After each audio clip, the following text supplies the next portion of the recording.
Day, written by Sharon Bowles.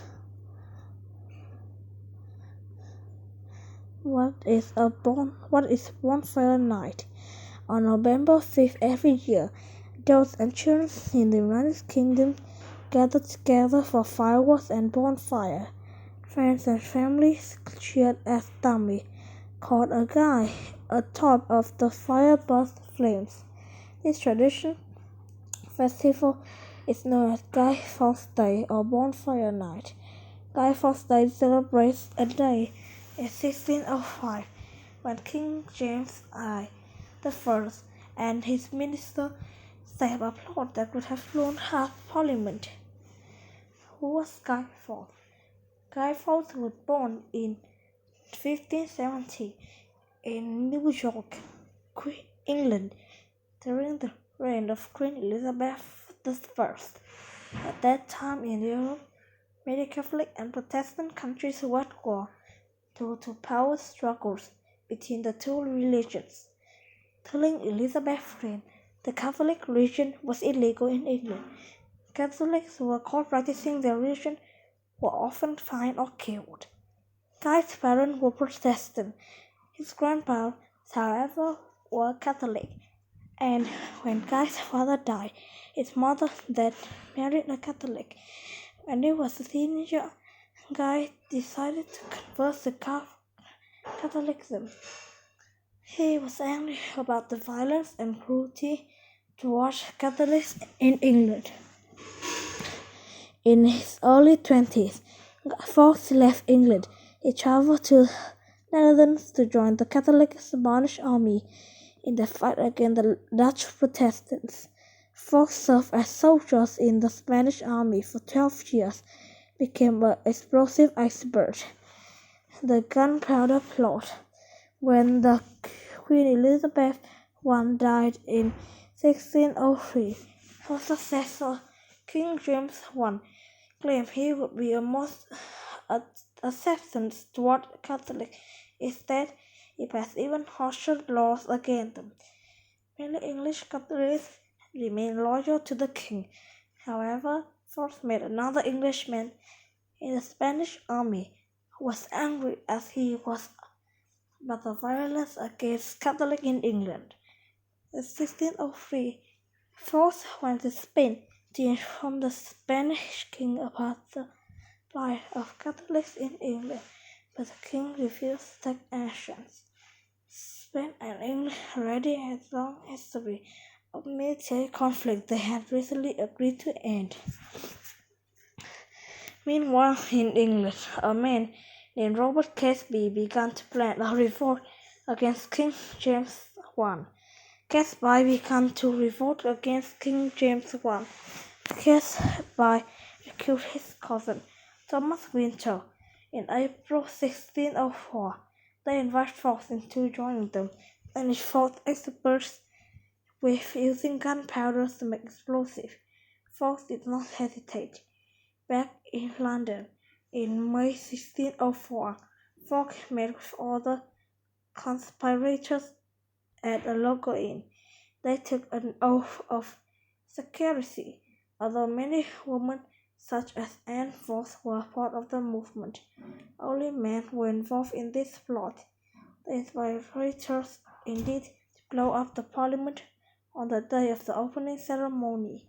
All the minister and king would be at the attendance. The plotter would then install King James's daughter, Princess Elizabeth, on the throne.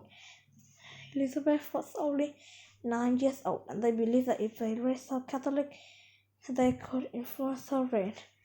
13 conspirators total was sworn to the plot. Robert Catesby had a house in Lambeth, just across the River Thames for Parliament. The peace between Spain and England meant there was a surplus of gunpowder. The plotter purchased 36 barrels of gunpowder and stored them in Catesby's house. When the plotter Thomas Percy got a job as royal bodyguard, he moved into a house near the Parliament, and by chance heard that cellar beneath the building of Parliament was available to rent. By night, the conspirators transport the gunpowder in a rowboat across the Thames from Casby House to the cellar. Guy Fawkes assumed a false identity and called himself John Johnson, both a servant of Thomas Percy. He could move freely inside the buildings of Parliament without raising a suspicion.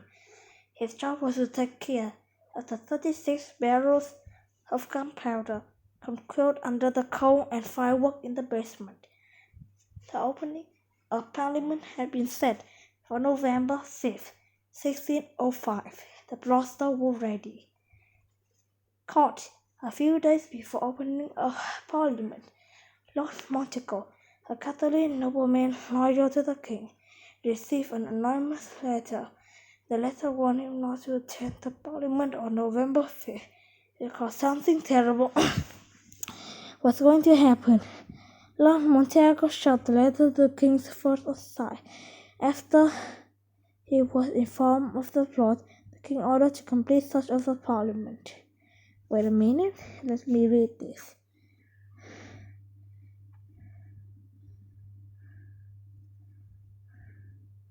Now, the search party found a large amount of firewood in the cellar, and a second search was ordered. This time they found Fawkes in the basement with the fuses matches he was hiding. They searched the cellar for more thoroughly. Finally discovered 36 barrels of gunpowder. The guards had caught Guy Fawkes red-handed. Fawkes tried to fight his captors until they tied him up and took him to the king's chamber for questioning. Fawkes told the king guard that he had intended to blow up both the king and Parliament. He insisted that he had acted alone and told the king he was only sorry for that the plot had failed. Fawkes was imprisoned in the Tower of London. There is no proof of exactly what they endured while in prison, but on November 9th, Fawkes had signed on his name on the final confession. By then, he had revealed the details of the rebellion and the names of his fellow plotters.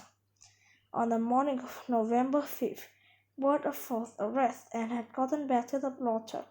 Both Casby and some of the conspirators were determined to continue their plan to lead a rebellion against the government. Casby's small bands of rebels stole horses at Warwick Castle, but the authorities pursued them. On November 8th, the king's forces surrounded the rebels.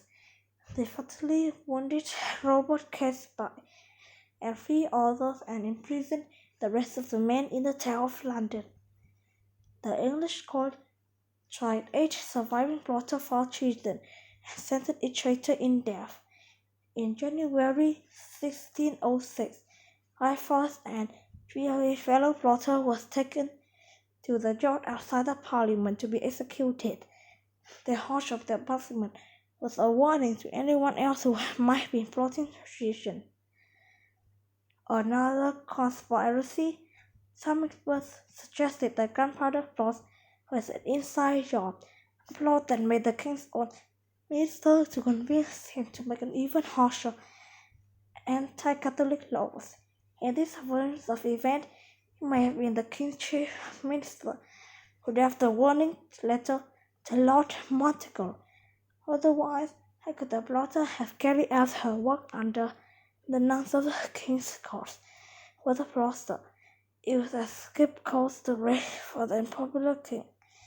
There is no clear proof for this theory, but the discovery of the gunpowder plot brought the public relief that the king's life had been saved. The king announced that his survival was a miracle and proof of the divine to the throne. Parliament passed a law same year to make November 5th an official annual day of celebration. This made an unpopular king someone to celebrate instead. The legacy of the plot. The holiday was the first known as Gunpowder Treason Day. Records from this time show that people ran church and lit bonfires. In England, burning the meats of unpopular figures, bonfire was already a popular activity. People believed that doing this would drive away the evil spirits. On November 5th, people began to burn dummy of Guy Fawkes on top of the bonfire. By the late 19th century, the particular firework displayed and torch-lit processions in towns and cities had become very popular. The confession led to where the bonfire and firework displays were held. Today, the bonfires are usually organized by local charities or municipal organizations.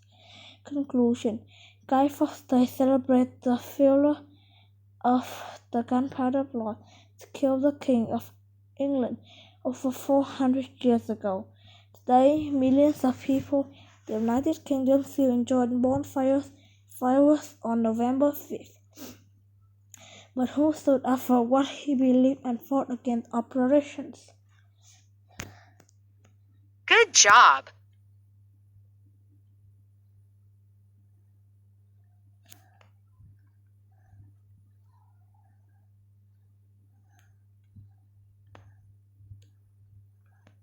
We need a little